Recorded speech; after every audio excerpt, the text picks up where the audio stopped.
This video breaks down my verse for keeping up with Obi to the most absolute rudimental level. I advise you go listen to the verse before watching it. If you don't really care to hear it, you just want to know the breakdown, here you go. Hey there, people. So, I'm on YouTube right now. I just posted a updated version, a V2.0, if you will, of my verse for keeping up with Obi. I decided I wanted to see if AI could break down the lyrics and actually catch everything. I've asked the question, as you can see. I haven't actually read what it says yet. Figured I'd go through here, read what it says, and fill in the blanks, because I'm sure there are some. See how long that's... Yeah, it definitely missed a lot. Lyrics of Keeping Up with Obi update are a display of the artist's confidence, lyrical skill, and competitive spirit in the rap world. Here's a breakdown of some key themes and their meanings. I wanted a full-on breakdown, you fuck. Can you give me a bar-by-bar breakdown of the lyrics? Jesus fucking Christ, AI sucks. Let me give this one more shot. Can you give me an in-depth analysis and explanation of all entendres throughout this song? Okay, this time it seems like it's thinking. Are rich with aggressive bravado, clever wordplay, and multiple entendres, often employing vulgarity and shock value to emphasize the artist's perceived superiority. Here's an in-depth analysis of the various layers of meaning. Slid like a pig and slop, got chops like a butcher shop. Slid like a pig and slop, literal, describes a smooth, effortless, perhaps even messy movement. Entendre. In a rap context, slide can refer to smooth flow or an easy defeat of an opponent. Pig and slop evokes a sense of being completely at home and comfortable in their element, even if that element is perceived as dirty or unrefined by others. I actually like the way it said that. Got chops like a butcher shop refers to cuts of meat. Yeah. Chops in music slang refers to technical skill or proficiency, e.g. drum chops, guitar chops. The butcher shop emphasizes the sharp, precise, and impactful nature of these skills, suggesting they dissect and cut down rivals with their words. Okay, AI might be getting it now. If you want that stuffing, call a taxidermist, dog. Literal, if you want stuffing filled, call a taxidermist for dead animals. Yes, I called him a dog, but I was also just giving a prop. It skipped the line. Yep. It skipped the mannequin line. It's, you got chops like butcher shops. Man, I can't give you props. Like, man, I can give you props. I can. You did good. But, man, I can't give you props because it's a rap song. Or mannequin props. Man, I was just talking about a shop, which, granted, butcher shops aren't going to have mannequins in them, but if you want that stuffing, call a taxidermist, dog. Like, yeah, I completely missed that shit. If you want that stuffing, like if you want giving props and all that shit, call a taxidermist. Like, get a fucking embalmed something, because I'm not giving you props. Not on the track. This is a brutal insult. Stuffing can imply wanting to be filled with importance or content. The artist suggests the rival is so lifeless and... No. Wow. AI trying to start shit out here. No. That is not what I fucking meant there. And then it completely skips the next couple lines after that, too. If you want that stuff in, call a taxidermist dog. Unleashing darkness. Flipping script. Anakin is winning this. Unleashing darkness. Like Anakin went to the dark side. But referencing the dog again, because I'm unleashing it. Flipping script, because in the movie, Obi cuts down Anakin. Leaves him for dead. He becomes Vader. All that shit. But I'm flipping the script. Anakin is winning this time. Also flipping script, like I wrote this, and it has multiple meanings. Yeah. This literal refers to Anakin Skywalker, a powerful character from Star Wars on Tundra. Anakin's journey to Darth Vader signifies immense power, a turn to the dark side of the Force, and ultimate dominance. The artist is aligning themselves with this formidable, almost villainous power, suggesting an unstoppable and ruthless victory. Okay. Keeping up with Dobie's easy, best believe me, all I need is drop a verse. Directly references the song title, Keeping Up with Dobie, yep. This is a boast. Keeping up implies a challenge. The artist is saying that staying at their level or even just observing their pace is easy for them, but impossible for rivals.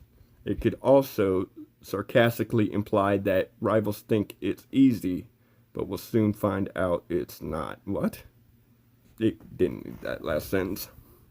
Body words. To literally use one's body with word. What? To body something in slang means to completely dominate, overpower, or destroy it. The artist claims to master and manipulate words with such force they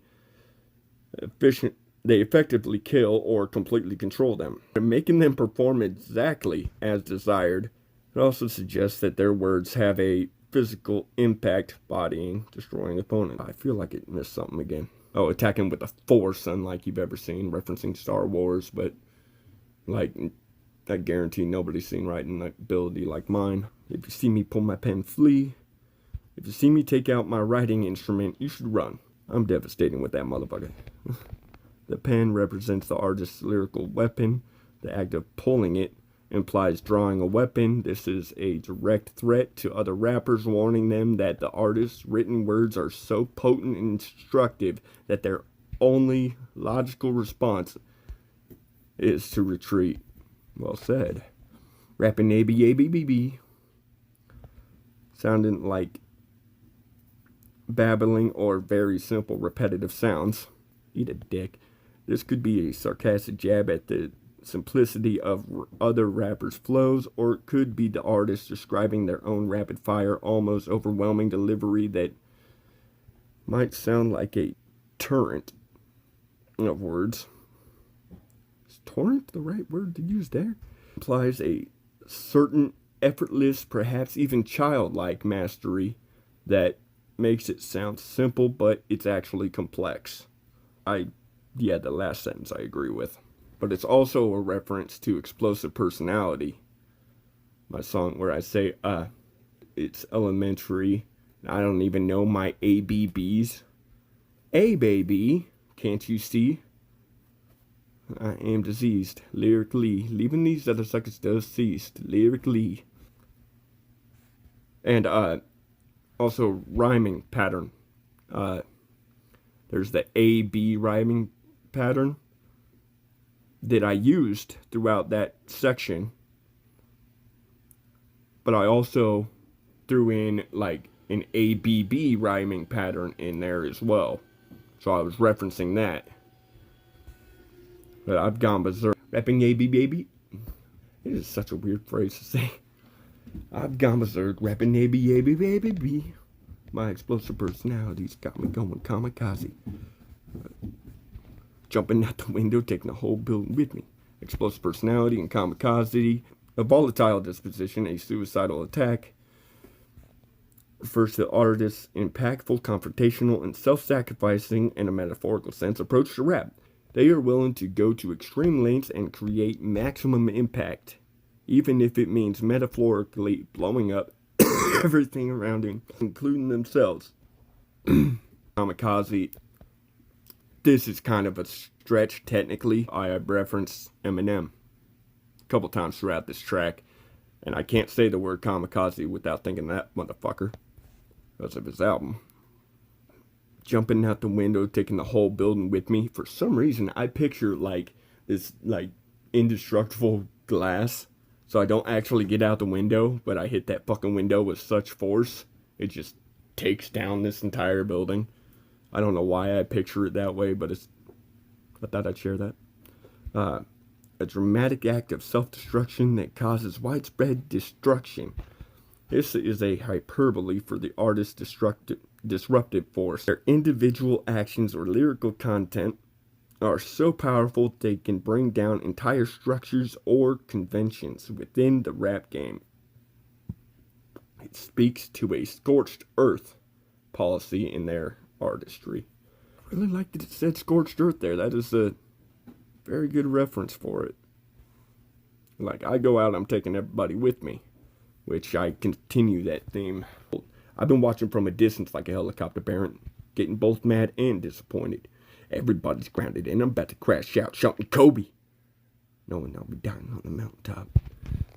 Helicopter parent, mad and disappointed, everybody's grounded. The artist positions themselves as an overseer of the rap scene, observing others' perceived failings with a critical parental eye. Grounded means they've restricted the movement or progress of their rivals, implying they put them in their place. I'm up in the sky in this helicopter. They're grounded and I'm crashing out, taking them out with me. Crashing out, shouting Kobe, literal.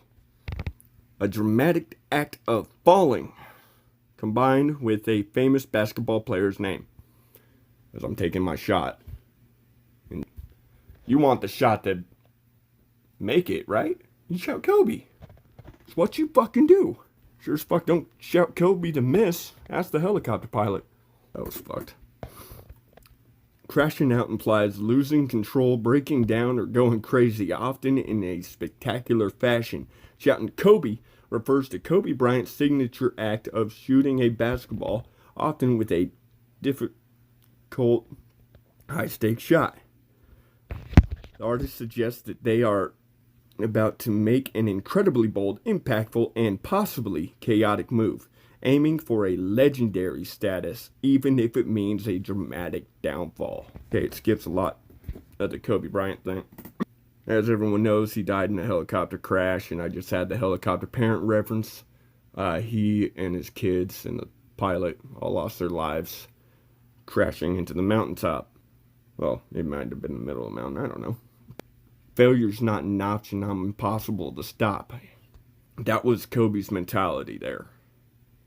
And I got the same fucking one when it comes to this lyrical shit. Quote of his that's, my mind cannot even fathom losing or failing. Something like that. Not possible. I cannot fucking lose. I refuse to. Oh, when I die on the mountaintop, I'll be dying respected. Acknowledged as one of the best. I'm impossible to stop. Fact is, the proposition's preposterous. Like, to even think you could stop me is just stupid. Don't try. Pit me against the entire planet's populace, even rap gods powerless in the presence of apocalypse. Artist elevates their own presence to the level of an apocalypse. A transformative, destructive, and undeniable force. They assert that their power transcends even the most revered figures in rap, rendering them helpless in competition. I'm referencing Eminem, clear as fucking day, and AI just does not want to seem to say that. I'm saying that I'm so fucking good at what I do. Even Eminem is powerless against me. Popping shocking thoughts, which is actually in a reference to me saying Eminem doesn't even stand a chance against me. It's just saying that is a shocking thought, let alone the fact that I believe it. Popping shocking thoughts like a pimple in a pinch. I turn a phrase like a magic trick. Popping shocking thoughts, expressing surprising ideas. Popping can mean to reveal quickly or to deliver with impact. The shocking thoughts are their provocative and impactful lyrics, like a pimple in a pinch, a pimp acting strategically under pressure.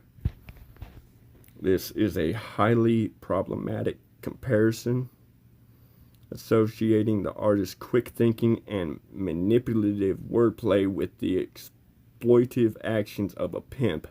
It suggests cunning, control, and an ability to gain advantage in difficult situations. It doesn't seem to say anything about popping shocking thoughts like a pimple in a pinch, like when you pinch a pimple, it pops.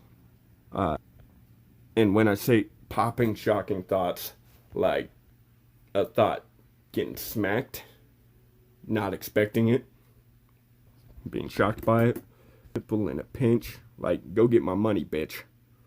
I turn a phrase like a magic trick. I'm out here pimping words, trying to get that dollar by putting these words out there, seeing what comes of it. But I turn a phrase. Let's see how it describes it. To change a phrase or a period of time. Turn a phrase means to express something skillfully or uniquely. The magic trick part emphasizes the artist's cleverness and dexterity with words, making it seem effortless or deceptive.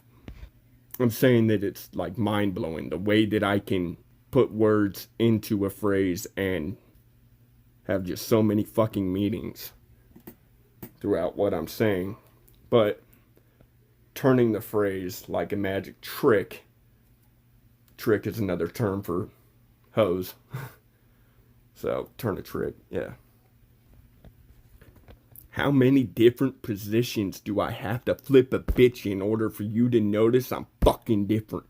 A vulgar misogynistic reference to sexual acts. This is primarily for shock value and to assert extreme dominance and uniqueness. Flip a bitch is a demeaning way of saying to completely dominate or control someone. The artist is saying they have to go to extreme, unconventional, and aggressive lengths to make people acknowledge their distinctiveness in the rap game. It's a crude way of saying, how much do I have to prove myself by completely overpowering others before you see my unique talent? Well said. Flipping a bitch, hoeing her out. Flip a bitch, as in the turning of phrases like I was doing. I'm fucking different because it's all these different positions, and I do it in so many different ways when I'm doing my lyrical shit. What sucks is I wanted to have like a car reference in there, like flipping a bitch doing a U-turn, but it just didn't fit. I'm fucking different, fire resistant, on a mission. Thinking, dog, I'm a retarded smartass.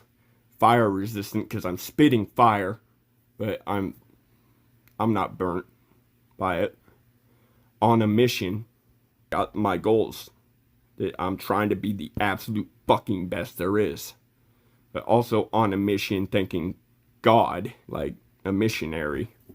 But thinking, dog, I'm a retarded smartass. I'm a smartass. I can always turn a phrase. Just come up with all this shit constantly. If I believed in a God, I'd thank him for that.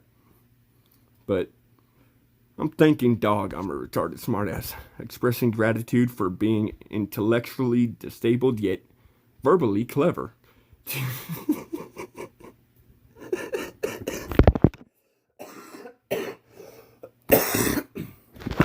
Oh, that phrasing got me. AI just called me mentally disabled and clever at the same time. Granted, it's saying what I said about myself, but it's just the way it said it.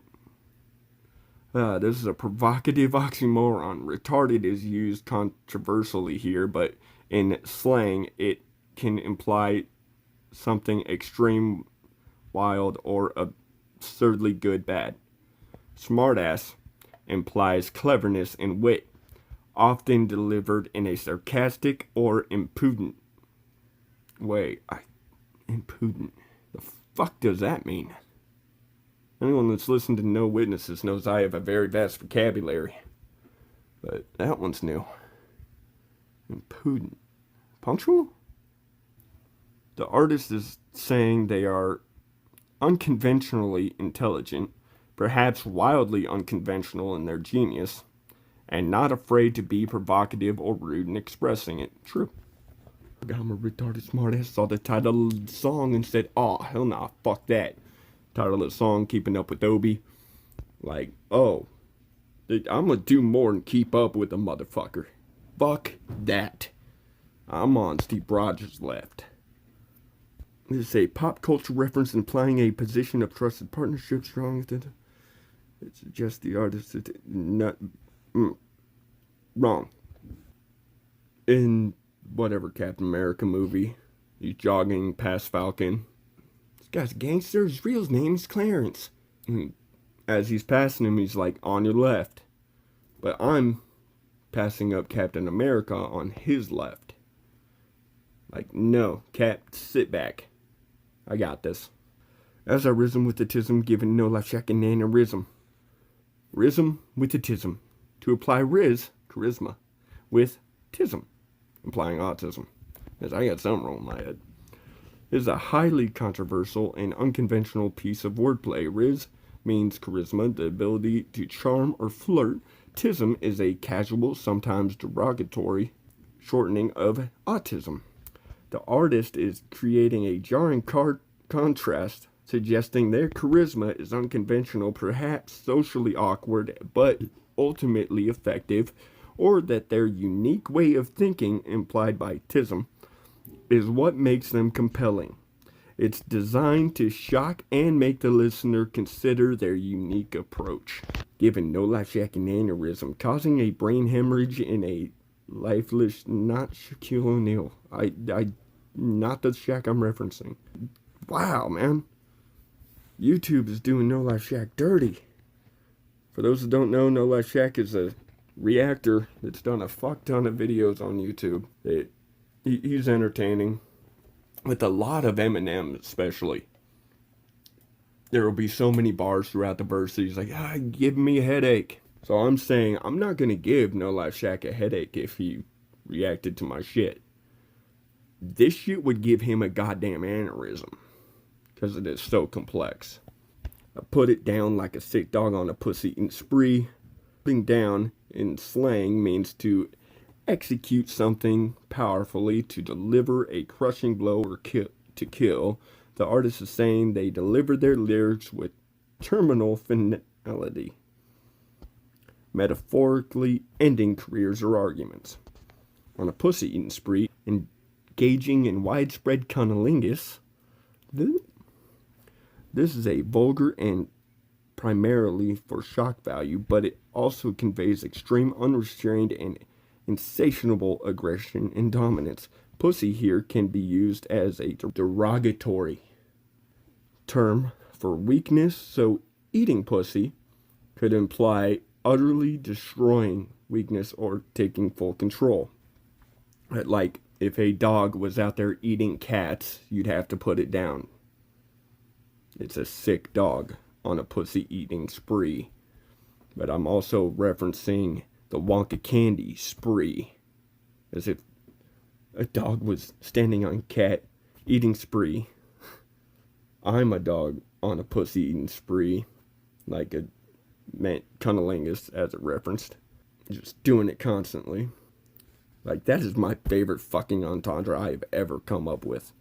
There's so many goddamn meanings to that. Monkey candies catch me out, if you ask me. Further referencing the pussy thing and the spree. Trying to point that out. You know. References Willy Wonka and his confectionery.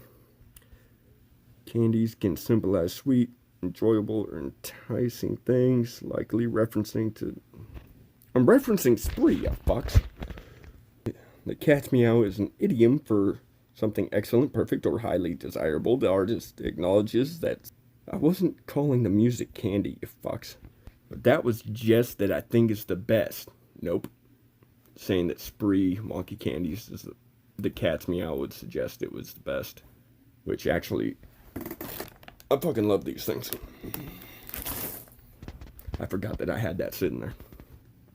The artist immediately dismisses this emotion, even if something else is considered excellent. They still don't believe it's the absolute best, implicitly reserving that title for themselves. Well, I do reserve the title for myself, but that's not what that fucking meant. I was actually reserving that title for M&M's, like the chocolate. People know what M&M's are, and who M&M is. But suggesting that Wonka Candy's the best, nope. M&M's are the best, which actually, I'll take Sprees over M&M's any day. It works for the lines, you know. I'm full of M&M's, Marshall Mathers, you're the shit, and this candy is incredible, but nobody told me that the wrapper wasn't edible. This means the artist has absorbed or embodies the essence, skill, or influence of Eminem, a legendary lyricist. It's a statement of having that level of lyrical prowess or being inspired by it. Yeah, to say I'm full of M&M's, I've listened to absolutely everything he's ever made, and I've taken it in. Like, there's certain things that I can't hear a phrase or a word without thinking of his music, because it's so stuck in my head. Every single time I go and get one of these fuckers, I can't get one of these without thinking, double XL, double XL. Now your magazine shouldn't have so much trouble to sell. Ah, fuck it, I'll even buy a couple myself. Or I can't hear the word Nikes without thinking, Nikes. Look, Earthlings, how do you like these? Look at the bottom of them, you gotta love them, they're like cleats. Park or dog shit? Gonna put this shit in park like dog shit. That is probably the most annoying one of them for me. Really? That's what my brain needs to fucking jump over to his lyrics for? Saying I'm full of M&M's. Saying he's the shit. I'm saying I'm full of shit. And his candy's incredible, referencing M&M's the candy. Not the fucking track. I'm saying M&M's is shit. But like I'm full of M&M's the candy now. And it's incredible. But nobody told me that the wrapper wasn't edible. That's such a great fucking line. What sucks is, I know that Eminem's done similar. It was on Fastlane. He did something very similar. But I did it better. Fuck off. But nobody told me the wrapper wasn't edible. That a person who raps cannot be eaten. Like, nobody told me I couldn't fucking just devour and destroy Eminem. Actually, a lot of people say that, but nobody said that to me. It's the ultimate absurd twist that Candy, still not referencing my music, is so good, so compelling, so irresistible that listeners might mistakenly think the source of the candy, the rapper themselves, is also something to be consumed or devoured. Actually, that isn't a bad metaphor for Eminem. It's a hyperbolic way of saying their music is incredibly enticing and captivating.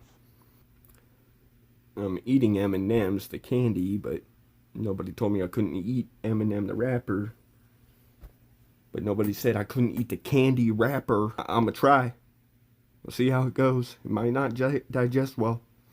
The phrase dying on the mountaintop doesn't necessarily mean literal death. Instead, it conveys an unwavering commitment to their goal. Even if it means complete exhaustion or metaphorical death, giving everything they have in the pursuit of victory. It emphasizes that they would rather fail spectacularly at the highest level than not strive for it at all. They are pushing themselves beyond limits to ensure success. In essence, the metaphor highlights the artist's extreme ambition, their relentless pursuit of top-tier status, and their willingness to give everything for the sake of achieving ultimate success. You're goddamn right. There it is. I think it's like a 1.5 minute long verse. And this is a 42-minute video breaking the shit down 100% of the way with AI assistance.